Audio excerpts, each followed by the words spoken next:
Meus irmãos, por favor, abram suas Bíblias na primeira carta de Paulo aos Coríntios. Hoje nós daremos continuidade à nossa série de pregações na carta de Paulo aos Coríntios. Faremos a leitura a partir do verso de número 1 até o verso de número 11. Mas antes disso, permita-me recapitular com os irmãos as coisas que temos visto até aqui. Né? Nos capítulos anteriores nós vimos, irmãos, como a igreja de Corinto passou por grandes dificuldades, enfrentou grandes dificuldades na sua maneira de se relacionar com a cultura ao seu redor. O afastamento da centralidade de Cristo, o afastamento do Evangelho, as divisões que a igreja de Corinto estava enfrentando internamente, os problemas de imoralidade sexual vividos pela igreja em Corinto. Tudo isso, irmãos, tudo isso mostra a realidade de uma igreja que estava perdendo a sua identidade cristã e estava deixando-se amoldar pela cultura da cidade. Não é por acaso, então, que nós vimos no último domingo, no capítulo 6, que Paulo termina o capítulo 6 chamando a igreja a assumir a sua identidade cristã. Paulo termina o capítulo 6 lembrando a igreja de Corinto quem eles são em Cristo. E ele começa a dizer, olha, vocês pertencem a Deus, vocês estão unidos a Cristo, vocês são templo, habitação do Espírito Santo. Ele termina dizendo, vocês foram comprados por um alto preço, portanto, vivam para a glória de Deus. É exatamente assim que termina o capítulo 6, no verso 20. Vocês foram comprados por alto preço, portanto, glorifiquem a Deus com o seu próprio corpo. Paulo termina o capítulo 6, chamando a igreja a assumir a sua identidade cristã. Ele termina o capítulo 6 chamando a igreja a viver na cidade, sem se deixar influenciar pela cidade, a glorificar a Deus com todo o seu ser e em todo o seu viver. É importante ter isso em mente, porque ao iniciar o capítulo 7, a aplicação muda, mas o conteúdo da mensagem é basicamente o mesmo. Paulo continua tendo como centro da sua aplicação o fato de que vocês pertencem a Cristo e devem, portanto, viver para a glória de Deus. Como nós veremos, irmãos, no capítulo 7, Paulo vai dirigir as suas palavras aos casados, vai dirigir as suas palavras aos que estão separados, vai dirigir as suas palavras aos solteiros no meio da igreja. Mas o capítulo 7, irmãos, não é um capítulo sobre estado civil. O capítulo 7, como nós veremos, é um capítulo sobre pertencimento, é um capítulo sobre consagração ao Senhor. Hoje nós veremos a primeira parte do capítulo 7, uma palavra direcionada aos casados, mas que também fala com você, que é solteiro.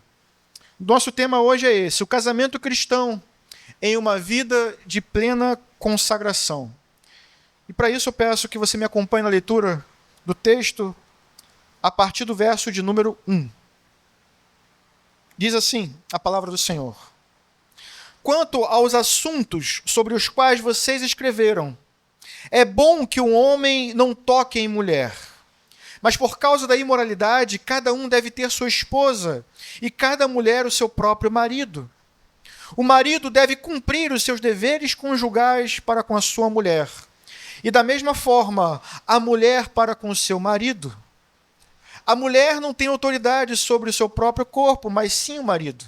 Da mesma forma, o marido não tem autoridade sobre o seu próprio corpo, mas sim a mulher. Não se recusem um ao outro, exceto por mútuo consentimento e durante certo tempo, para se dedicarem à oração. Depois, unam-se de novo, para que Satanás não os tente por não terem domínio próprio. Versículo 10. Aos casados dou este mandamento, não eu, mas o Senhor, que a esposa não se separe do seu marido, mas se o fizer, que permaneça sem se casar, ou então reconcilie-se com seu marido. E o marido não se divorcie da sua mulher. Amém? Até aqui, vamos orar ao Senhor para que Ele nos ilumine nesse momento. Pai nosso, graças te damos, ó Deus, por teu amor, tua misericórdia, tua fidelidade para com teu povo. Obrigado, Deus, pela tua palavra, que é fiel. Palavra que serve para a edificação da tua igreja. Pai, que nossos ouvidos estejam abertos para ouvir o ensinamento que vem das tuas escrituras. Ó Deus, que o Senhor nos ajude a sermos fiel na exposição da sua palavra. E que mais uma vez, ó Deus, a tua igreja seja alimentada por ti e edificada para a honra e glória do teu nome. É a nossa oração, no nome santo e precioso de Jesus. Amém e amém. Irmãos, como nós acabamos de ler, o capítulo 7 de 1 Coríntios, ele inicia uma nova etapa, uma nova parte da carta de Paulo aos Coríntios. Como ele deixa bem claro já no versículo 1, a partir desse momento, Paulo começa a responder diversas perguntas feitas pela igreja.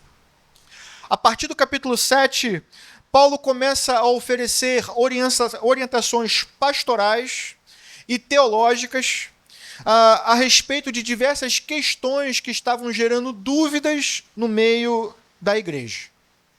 E ao que parece, irmãos, pelo contexto, começou a se espalhar no meio da igreja a ideia equivocada de que algumas posições sociais conferem aos cristãos um nível maior de espiritualidade.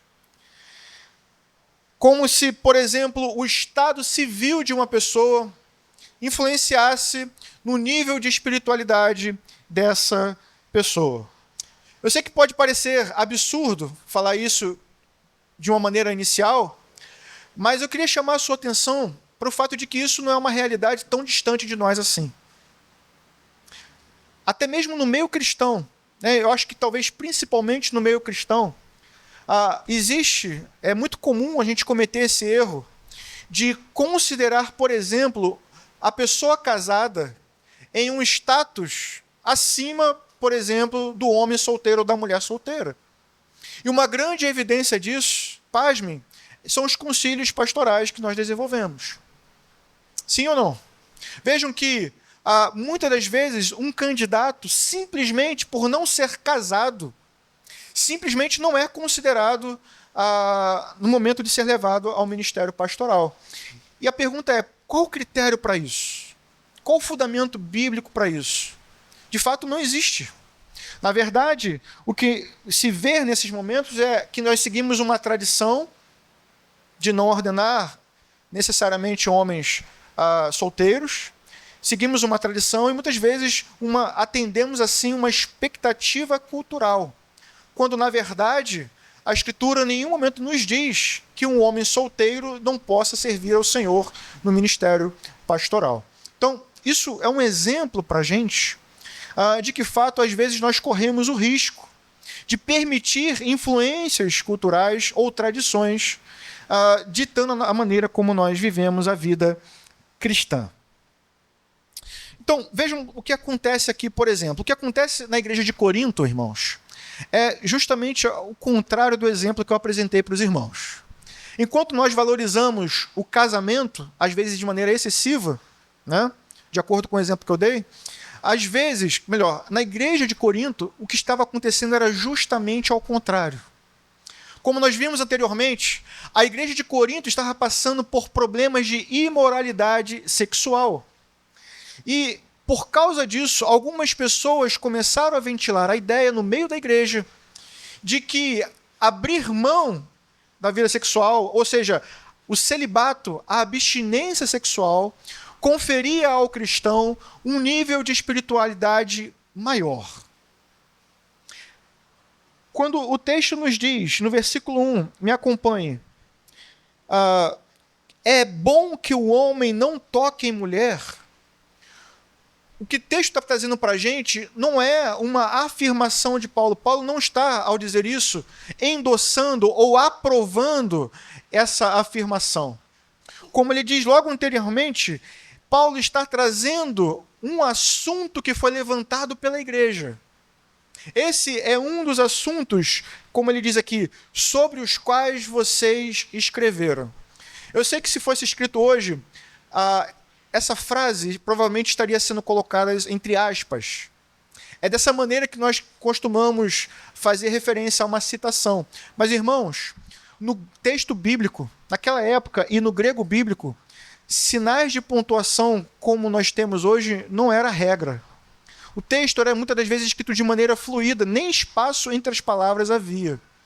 Então, eu sei que isso traz um pouquinho de dificuldade, mas o texto, o contexto da carta e até mesmo as outras coisas que Paulo fala sobre o casamento mostram para a gente que isso aqui não é uma ideia que Paulo está defendendo.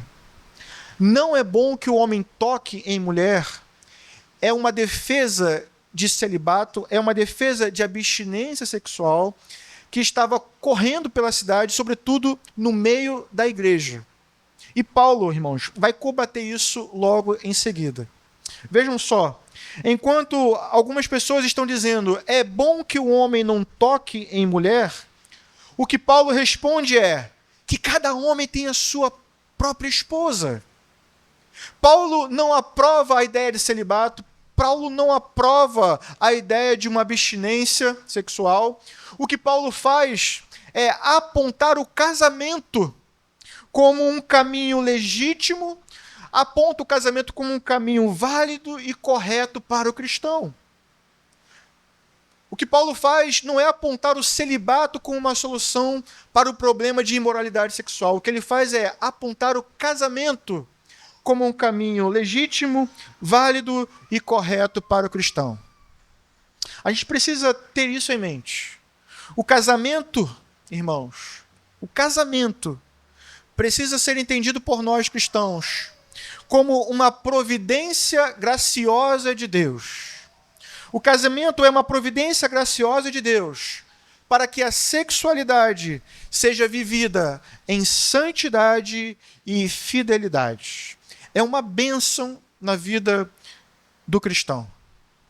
Portanto, antes de avançar na exposição do nosso texto, eu penso, irmãos, que é importante nós fazermos uma pausa aqui para corrigir a visão deturpada que a cidade tem sobre essa instituição que é o casamento.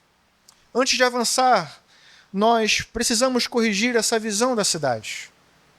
Infelizmente, a nossa cultura não tem uma visão muito positiva a respeito do casamento. Na maior parte do tempo, a nossa cultura trata o casamento como uma prisão, como um peso a ser carregado pelo homem ou pela mulher. E, sobretudo, a nossa cultura trata o casamento como uma instituição fadada ao fracasso.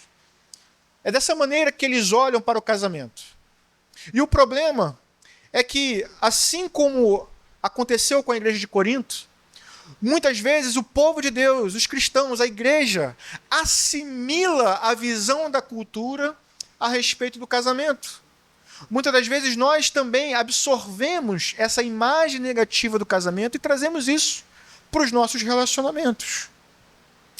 Às vezes, por causa de bagagens que carregamos em nossa vida, pelo que vimos no casamento dos nossos pais, pelo que vemos nos relacionamentos de pessoas próximas a nós, às vezes por experiências que nós mesmos vivemos.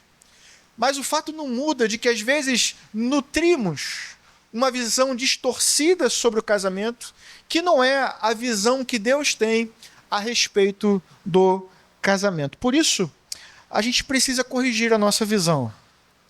E a primeira coisa que precisamos entender, irmãos, é que casamento, ser casado, não é simplesmente um status social. Quando falamos de casamento, não estamos falando de uma realidade que se limita a ser uma realidade social.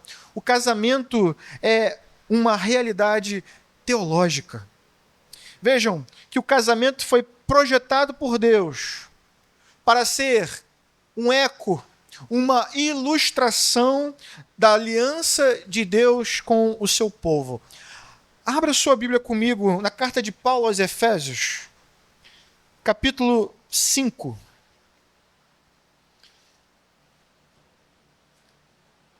para a gente ver essa realidade.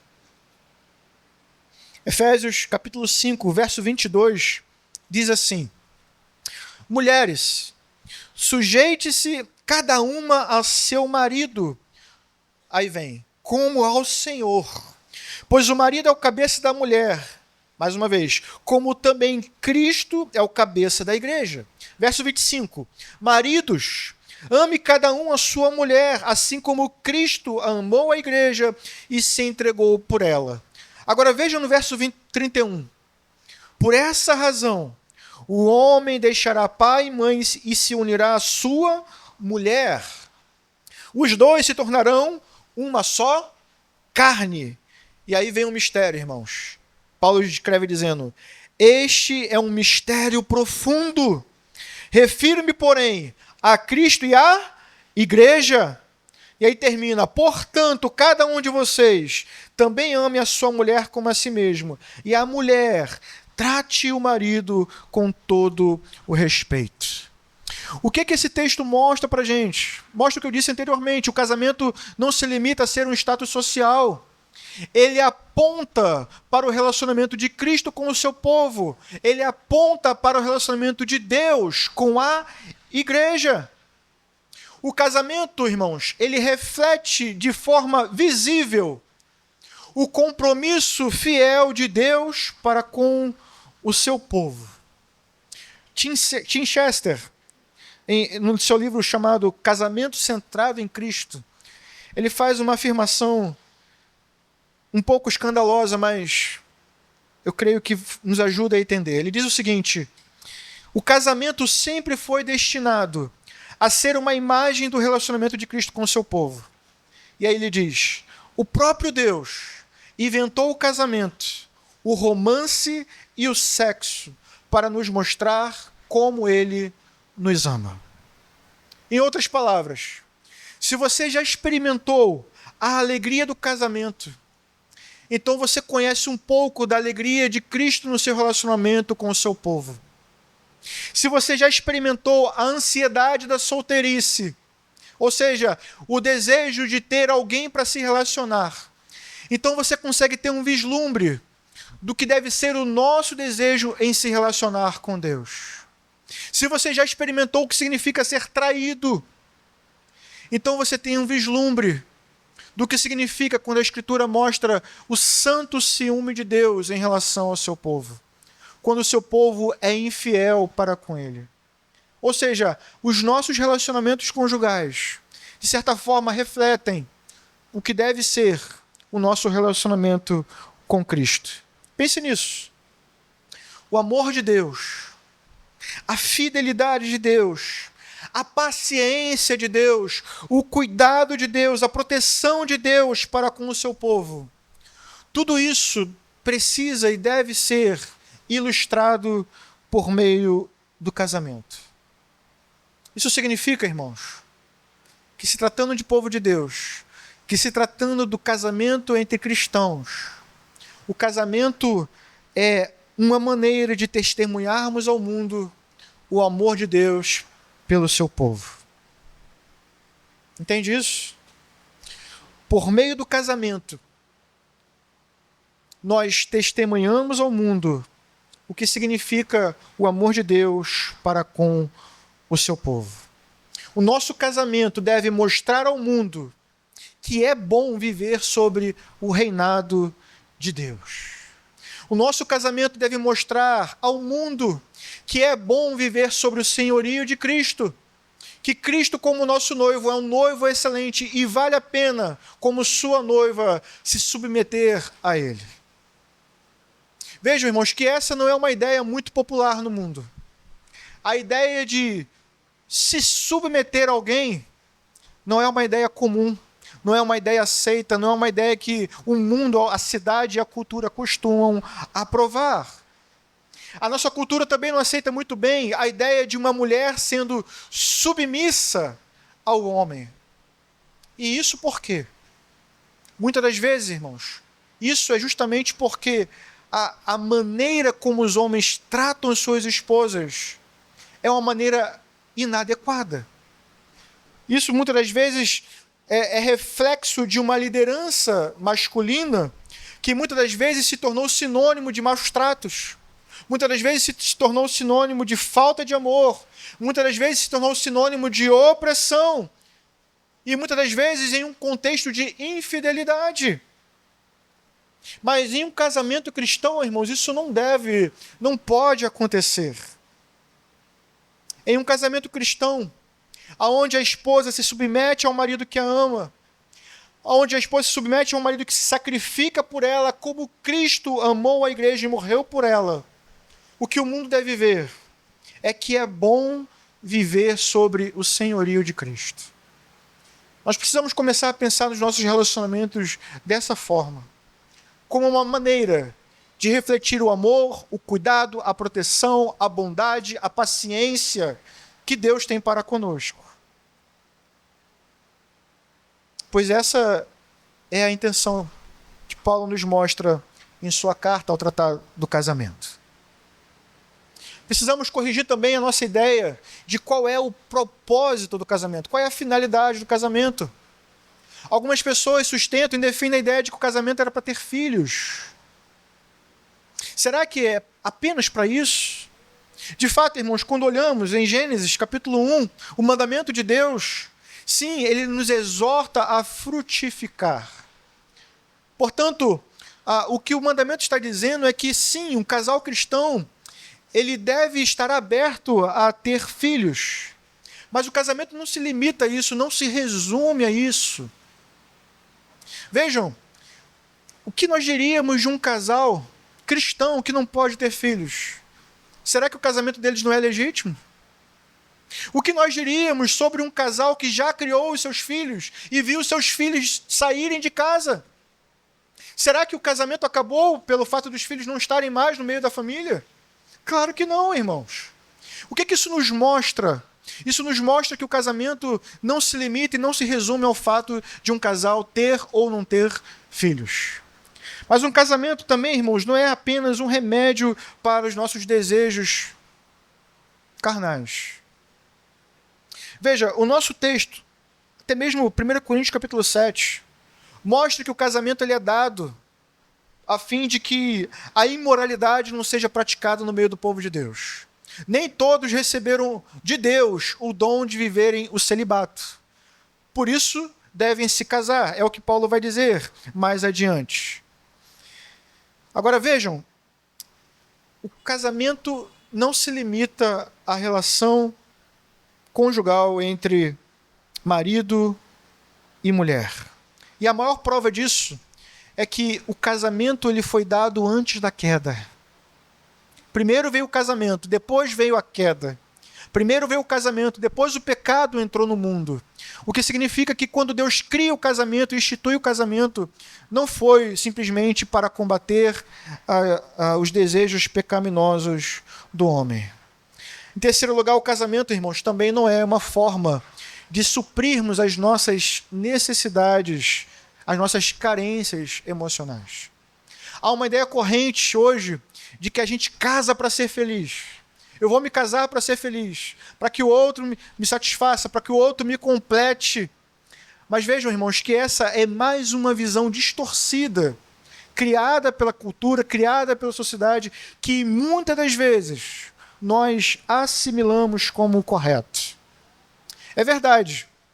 Lá em Gênesis, quando Deus olha para a criação, Deus viu que tudo era bom.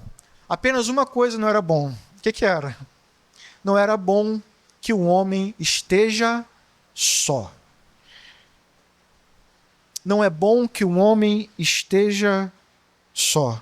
Isso nos mostra, irmãos, que sim, o casamento, por um lado, ele busca suprir em nós essa demanda por amor, essa demanda por cuidado, essa demanda por afeição. A instituição do casamento não ignora essa necessidade legítima que temos de comunhão com outras pessoas, de cuidado e de amor. Mas entenda, o casamento é mais do que isso. Quando Deus cria a mulher, quando Deus dá Eva para Adão, ele dá a ela o quê? Uma auxiliadora. alguém que foi colocada no jardim junto com Adão, para auxiliar Adão no cuidado do jardim, em cultivar o jardim, em proteger o jardim, em outras palavras, em servir e amar a Deus acima de todas as coisas. Eva foi dada a Adão como sua companheira e auxiliadora em cumprir o maior de todos os mandamentos, que é amar a Deus acima de tudo. Mas vejam que a maneira como isso acontece, irmãos, exige também, de certa forma, que esse amor encontre um lugar concreto, prático e sacrificial no relacionamento com o seu cônjuge. Em outras palavras, o que eu estou tentando dizer aos irmãos é que no casamento, a gente aprende o que realmente significa amar e servir ao outro. Olha o que João escreveu. Capítulo 4. 1 João diz assim: se alguém, 1 João capítulo 4, verso 20. Se alguém afirma, eu amo a Deus, mas odiar o seu irmão é o quê? Mentiroso. Pois quem não ama seu irmão a quem vê, não pode amar a Deus a quem não vê. Ou seja, é estranho que um homem cristão, casado, diga que ame a Deus, mas não ama a sua esposa, que é o próximo, mais próximo que o homem tem. É estranho que uma esposa diga que ama a Deus, mas ela não ama o próximo. E o seu marido é o próximo, mais próximo de uma mulher. Portanto, amar a esposa é o campo concreto da nossa obediência, de amar a Deus acima de todas as coisas. O casamento é o lugar onde o marido e a mulher aprendem como amar e servir. É uma aliança, irmãos, entre dois pecadores. É uma aliança de dois pecadores que foram alcançados pela graça, que juntos ajudam um ao outro a amar e servir a Deus, enquanto aprendem a amar e servir um ao outro. O casamento é essa aliança, uma bela aliança, um ato da graça de Deus na vida do crente. É dessa maneira que eu e você devemos olhar para o casamento. Quanto a você que ainda não é casado, leve isso em consideração no momento de escolher a sua noiva, no momento de escolher a sua esposa. É uma aliança entre dois pecadores, entre duas pessoas imperfeitas, que vão errar dia após dia. Mas essa aliança entre dois pecadores imperfeitos é muito mais fácil de ser levada quando os dois compreendem que são pecadores, alcançados pela graça, vivendo para a glória de Deus, fazendo do seu casamento, acima de tudo, um lugar de amar e servir a Deus, um lugar de amar e servir ao próximo, um lugar de testemunho ao mundo, de como Deus ama a igreja e ama o seu povo. Creio que dessa maneira nós olharemos para os nossos relacionamentos de uma maneira diferente, com mais paciência, mais amor, mais graça, mais misericórdia, porque é assim que Deus lida com a gente. Veja, em segundo lugar, que os deveres conjugais podem sim também ser um ato de consagração ao Senhor. Veja o versículo 3.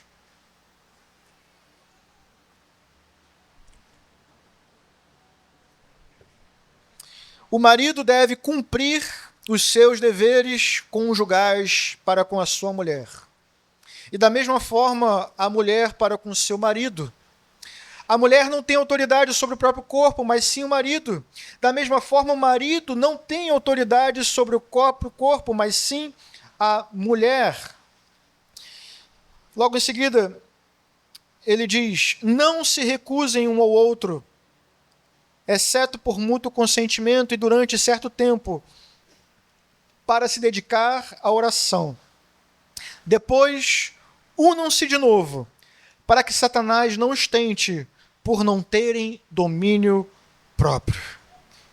Creio que todos os irmãos entenderam do que Paulo está falando aqui quando diz cumprir com os seus deveres. Paulo está falando, irmãos, sim, do relacionamento sexual entre o marido e a mulher. E ele está dizendo, ele começa desse ponto de partida. O marido deve cumprir com os seus deveres. O marido deve cumprir com as suas obrigações.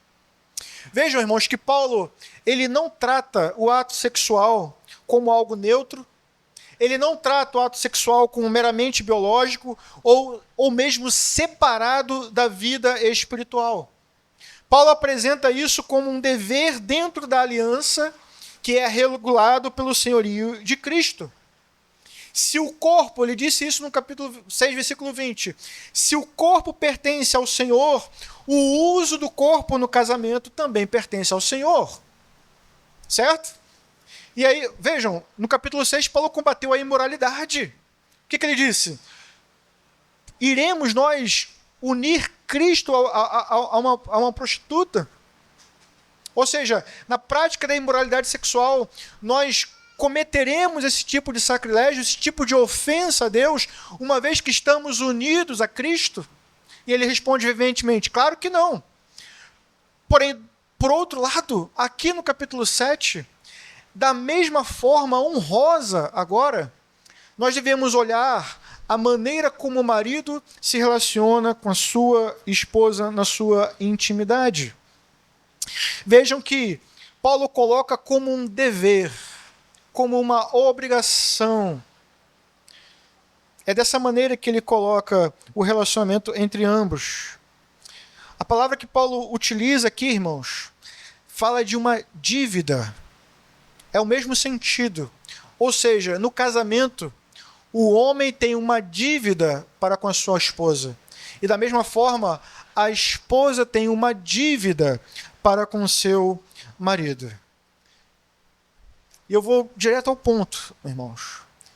Se a dívida existe, assuma que ela existe. Vá e pague a dívida. O ensinamento é muito simples. A dívida, ela existe entre o marido e a mulher. E você não espera que alguém venha e cobre essa dívida. Não existe isso aqui. O que existe é você entender que a dívida ela é real, ela existe e é sua responsabilidade cumprir e pagar essa dívida. Não se recusem um ao outro. Ele diz no versículo 5. Exceto por mútuo consentimento durante certo tempo para se dedicarem à oração. Vejam que nem mesmo motivos espirituais, nem mesmo dizer que eu vou me consagrar, nem isso é uma desculpa razoável para que o relacionamento entre marido e mulher não se cumpra. Paulo estabelece aqui 3 critérios. É preciso que ambos estejam em comum acordo. É preciso que um prazo seja estabelecido e que esse prazo não seja longo demais. E ele explica o motivo. Para que Satanás, o nosso adversário, não tente o seu cônjuge em suas fraquezas, para que ele não invada o seu relacionamento e não destrua o seu casamento, levando o seu cônjuge ao adultério. Precisamos entender isso. A ausência do relacionamento íntimo entre marido e mulher no casamento, irmãos, é um pecado. A ausência de sexo no casamento é abrir brechas para que Satanás tente o seu cônjuge ao adultério. Em um mundo como o nosso, onde a sexualidade tem sido exacerbada e provocada em todos os cantos, de todos os jeitos, você, marido, você, mulher, proteja o seu cônjuge. O casamento ele foi dado com uma maneira de proteção. Cabe a você proteger o seu marido. Cabe a você proteger a sua esposa. É um direito, sim, mas é uma forma de você amar e servir ao seu próximo.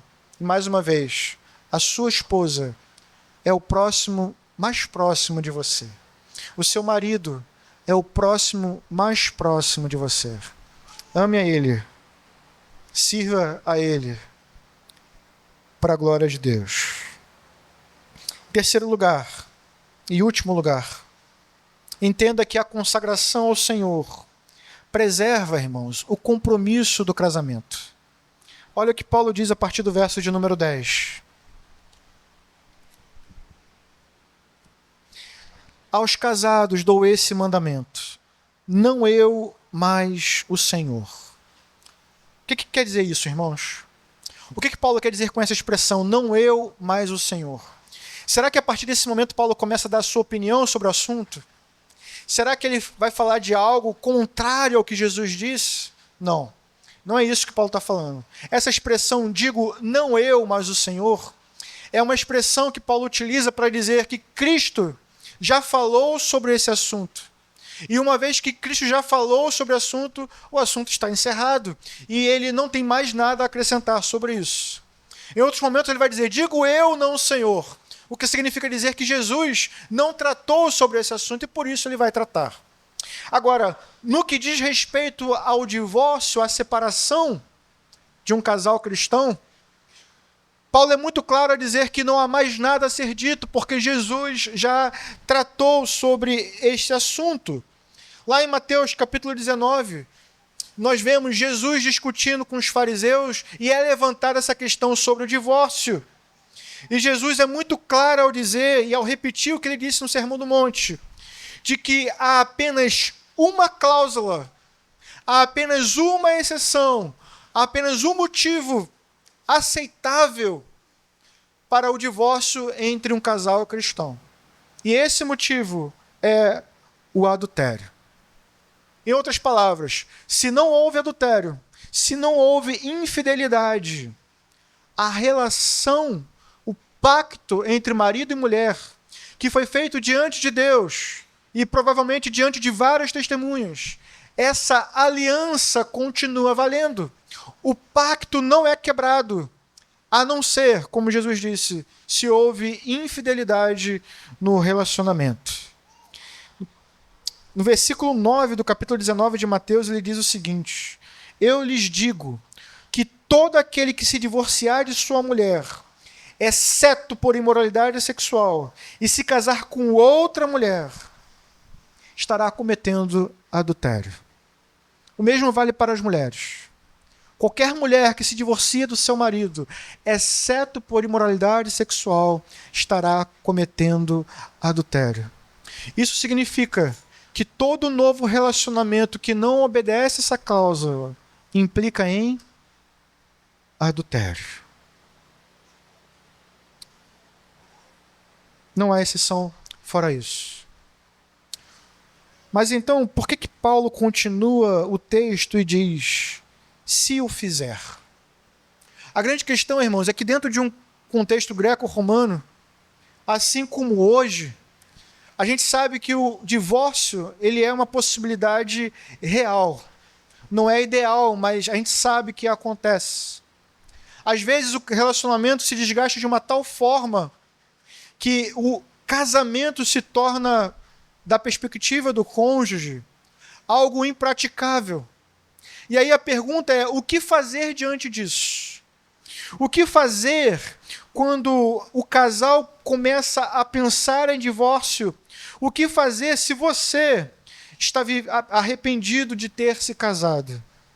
O primeiro conselho que o apóstolo Paulo nos dá é esse: não se separe do seu marido, versículo 11. Melhor, versículo 10. O contrário também é válido. Não se separe da sua esposa. Não desista do pacto, não desista da aliança, não desista do relacionamento que foi firmado entre Deus e vocês. Esse é o primeiro conselho que o apóstolo Paulo nos dá. Não se separe. Aguente firme. Não pule fora da relação. Mais uma vez, lembre-se que o seu casamento é uma ilustração do relacionamento de Cristo com a igreja.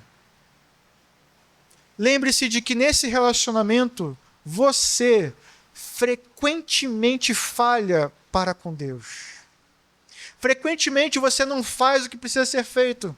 Frequentemente você não cumpre com as suas obrigações. Frequentemente você desobedece a Deus. Mas isso não faz com que Deus rompa o relacionamento dele para com você. Pelo contrário, o que a Escritura diz, às vezes nós somos infiéis, todavia Deus permanece fiel. Portanto, exerça, lute para demonstrar amor, paciência, compaixão, perdoe. Da mesma forma que Cristo demonstra perdão na sua vida. E Cristo, irmãos, tem que me perdoar todo dia. Porque todo dia eu peco para com Ele. Todos os dias nós falhamos para com Ele. A minha dívida, vamos dizer assim, é certo, foi paga na cruz. Mas é uma grande dívida, irmãos. Um alto preço foi pago na cruz. Agora, como é que eu não vou demonstrar o mesmo tipo de perdão quando a ofensora é a minha esposa? Como é que eu não vou demonstrar o mesmo tipo de graça, o mesmo tipo de misericórdia, o mesmo tipo de bondade, quando o meu cônjuge está me ofendendo e ele é igual a mim, imperfeito como eu? Eu acho curioso que, no mesmo contexto onde Jesus fala de divórcio, Jesus conta a parábola do credor incompassivo. Uma grande dívida foi perdoada.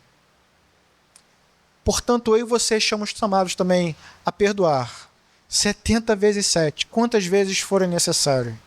Por isso, a exortação de Paulo, irmãos, é urgente, é necessária. Está difícil, mas ainda assim, não se separe. Lembre-se da graça demonstrada na sua vida. Agora, se ainda assim acontecer, Paulo continua no versículo 11, ele diz o seguinte: separe e fique sozinho. Se o fizer, que permaneça sem se casar, ou então reconcilie-se com seu marido, e o marido não se divorcie da sua mulher. Se o fizer, que permaneça sem se casar, ou então reconcilie-se com a sua esposa. Essa parte final está entre parênteses, tá, irmãos? Mas é porque no texto a gente tem mutualidade. O que vale para um, vale para o outro também. O que Paulo quer dizer aqui? Em outras palavras, se não houve infidelidade, não é o cartório que te dá o direito de anular a aliança que foi selada. O cartório não tem esse poder. O marido não tem esse poder. A esposa não tem esse poder. E creio eu que nem o pastor tem esse poder. Porque se não houve infidelidade, irmãos, a aliança permanece. O pacto permanece. Na prática, a aliança que foi selada entre os dois permanece. E é justamente por isso que Paulo diz: se separar, permaneça sozinho, não se case novamente. Por quê? Voltando ao ensino de Cristo, um novo relacionamento implicaria em quê? Implicaria em adultério, uma vez que a aliança não foi rompida. Aí surge uma pergunta: como é que fica então o cristão que está separado? Porque os casados, a princípio, são pessoas que não têm o dom de Deus para viverem sozinhos. São pessoas que sentem, vamos dizer assim, de maneira mais intensa os desejos da carne. Como então que essa pessoa separada vai permanecer sozinha e lutar contra esses desejos quando ela não pode mais contrair um novo relacionamento? Parece incoerente, mas não é. A solução, irmãos, está apontada no próprio texto. O caminho, nesse caso, é o caminho da reconciliação. O casamento permanece. O caminho da reconciliação também permanece. De uma forma que a possibilidade de demonstrarmos mais uma vez o perdão e a graça na vida do nosso cônjuge, por meio do nosso relacionamento, também deve permanecer. Amém? Amém. Eu quero partir para o final desse sermão falando com você de Cristo, o noivo que nos comprou por alto preço. Eu comecei esse sermão falando que o capítulo 7 não é sobre status social. Eu comecei falando que não é sobre casamento, não é sobre estar separado, não é sobre ser solteiro, mas é sobre o fato de que pertencemos a Cristo e devemos viver de maneira consagrada a Ele. Eu comecei esse sermão lembrando a você como Paulo termina o capítulo 6 e como ele desenvolve o capítulo 7. É lembrando a você a sua identidade. Você é mais do que uma pessoa casada, é mais do que alguém separado, é mais do que alguém solteiro. A Bíblia, o apóstolo Paulo diz isso no capítulo 6. Você é alguém que foi comprado por alto preço. Você é alguém que pertence a Deus, que pertence ao Senhor, que está unido a Cristo e é a habitação do Espírito Santo. Essa é a sua identidade. É assim que Paulo termina o capítulo 6 e é isso que ele aponta no capítulo 7. A grande questão agora é como vivemos para a glória de Deus nesses relacionamentos. Como casado, que é o texto da nossa pregação no dia de hoje. Mas veja, o capítulo 7 não começa falando sobre casamento, ele começa apontando Cristo. Antes de ele olhar para a gente e nos dizer, cumpram os seus deveres, ele nos diz, vocês foram comprados por alto preço. E isso, irmãos, deve mudar tudo. O casamento cristão só faz sentido porque antes de qualquer coisa, nós temos um noivo maior. Antes de sermos maridos, antes de sermos esposas, nós somos o povo comprado por Cristo. Antes de falarmos de fidelidade conjugal, precisamos, acima de tudo, olhar para a fidelidade do nosso Deus para com o seu povo. Cristo é o esposo fiel que não se afastou de nós quando viu as nossas falhas. Cristo é o esposo fiel que permanece na aliança, mesmo quando nós somos infiéis. Cristo é o noivo fiel que se aproximou de nós quando nós não queríamos nos aproximar dele. Ele veio até nós e ele nos comprou por alto preço. Quando nós vivíamos em pecados, em delitos, em rebelião contra ele. A noiva de Cristo, irmãos, não é uma noiva inicialmente pura e imaculada. É uma noiva rebelde. É uma noiva manchada pelo pecado. Mas ainda assim ele nos ama de tal maneira que ele vem, ele se entrega na cruz, ele morre em nosso lugar para comprar esse povo, para comprar essa igreja. E como está escrito em Efésios, para purificá-la. Porque ela não era pura, mas por meio da sua obra na cruz, por meio do seu sangue derramado na cruz, sangue que nos purifica de todo o pecado, aí sim, essa noiva é transformada, a sua imagem e a sua semelhança. Ele nos dá a sua palavra, palavra que nos lava e nos purifica, que nos molda a sua imagem e não a imagem do mundo, a fim de que naquele grande dia, ele nos apresente a si mesmo, diz a Escritura, como uma noiva pura, santa, imaculada. Essa é a obra de Cristo, o nosso noivo. Cristo nos mostra na prática, irmãos, o que significa amar e servir. Na cruz, ele nos amou sobremaneira. Na cruz, ele serviu a sua igreja, ao ponto de morrer por ela, morrer em nosso lugar. Eu termino dizendo isso. Se você é casado, olhe para o seu casamento à luz da cruz. Marido, homem, eu e você somos chamados a morrer todos os dias para fazer da nossa esposa uma esposa mais parecida com Cristo. Essa é a nossa missão. Morrer todos os dias, a fim de que ela aprenda como amar e servir a Deus acima de todas as coisas. Que o Senhor nos ajude nessa nobre missão.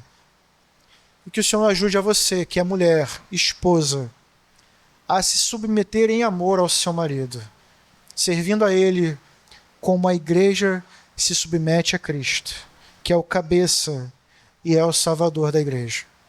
E que juntos, irmãos, todos nós, maridos e esposas, possamos testemunhar a esse mundo que é muito bom ter Cristo como nosso noivo, como nosso Senhor. Curve sua cabeça, vamos orar.